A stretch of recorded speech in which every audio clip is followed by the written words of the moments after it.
Let's talk about immersive audio. My name is Mikko Peltola, and I'm here with Brandon Crawford. We are from ACX, and together with Google, we have launched the Eclipsa Audio Plugins. Version 1.1.1 is a public beta that we launched recently. Thank you very much for all the interest and feedback we have received. This new version includes support for Adobe Premiere Pro. Since every DAW is different, the plugins also have to be built a little bit differently. We have received questions on the export process in Premiere Pro. First, a reminder, these plugins are tested with macOS and Apple Silicon, so M1 chip or newer. Now, Brandon, could you please walk us through the audio export process of Premiere Pro? Of course, Mikko. Let's get started. So here I have Adobe Premiere Pro, and just to show you guys the entire process from start to finish, we're going to create a new sequence. So we go File, New, Sequence. We select Tracks. We can remove the other audio tracks. You can keep them if you want, but for this demo we only need one audio track. Change the mix to multi-channel. Change the number of channels to 16. Change the track type to adaptive, and this sets us up. So we're just going to keep the default sequence 7 name for now. So this creates our new sequence, sequence 7, and here you can see our audio track and the mix track shown at the top. So what we're going to do is we're going to add our plugins here. To make sure our plugins are installed correctly, what we can do is click on this button here and select Audio Plugin Manager.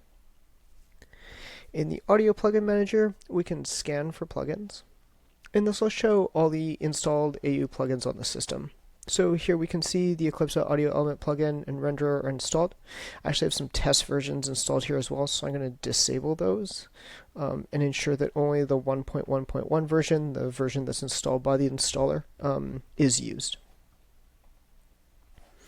So once we've made that change, we can go ahead and add our plugins. So to our main track, we'll add our renderer.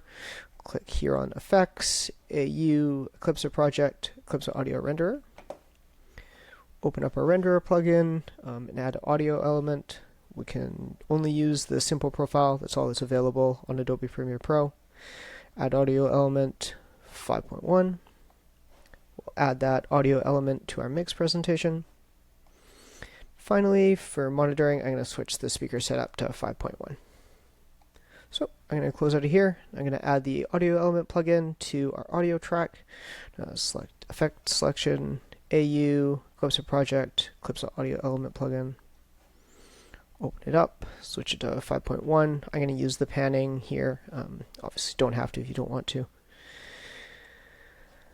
Once this is in place, the last part is to add audio. So open up Finder. I've got some test audio here. I've got a test drum track, so I'm just going to drop it onto this track here. And now if we hit play, we should hear audio playback, and we should see audio in our plugins. So play.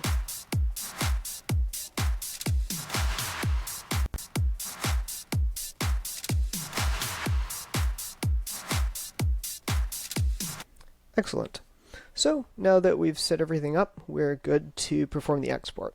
So we're going to open up our audio renderer again. Select Export, enable Export Audio, save the audio to our test audio folder here. We'll call it testaudio.imf. Cool. So once we've done that, we're happy with these settings. We can start the export process. So this is a little different than Reaper and Pro Tools. You have to manually start the export. So we click the Start Export button. Then we return to our main window. We select Export up at the top, Media File. We want to select a format that doesn't have compression or bitrate changes, so we need to select either waveform audio or QuickTime. It may be that some of the other ones work, but I know for a fact that waveform audio and QuickTime work every time, so I would recommend using one of these. So once this is set up, we can press Export, and it'll start performing the render, and then we just have to wait patiently for the audio files to be rendered. You're going to notice, similar to Reaper and Pro Tools, there's like a slight hang at 99% on the export. This is because to export IMF, we write all the audio out to disk to WAV files, and at the very end of the export process, we read it all back in order to convert it to IMF. This process takes a little bit of time.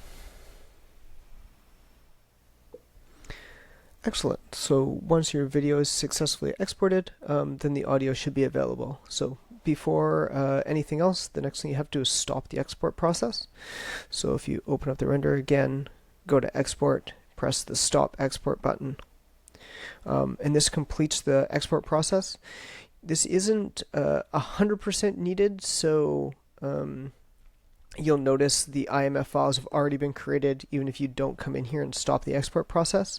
But if you don't stop it and then you start playing back audio or you start a second export, it can cause some weirdness. So my recommendation is to come in here immediately and manually stop the process. So now that we've done all this, we can take a look at our IMF file. If we go to our desktop, test audio, we can see the test audio IMF file has been created. And if we open up the web demo, we can drop it in here, and we can see that it has exported successfully.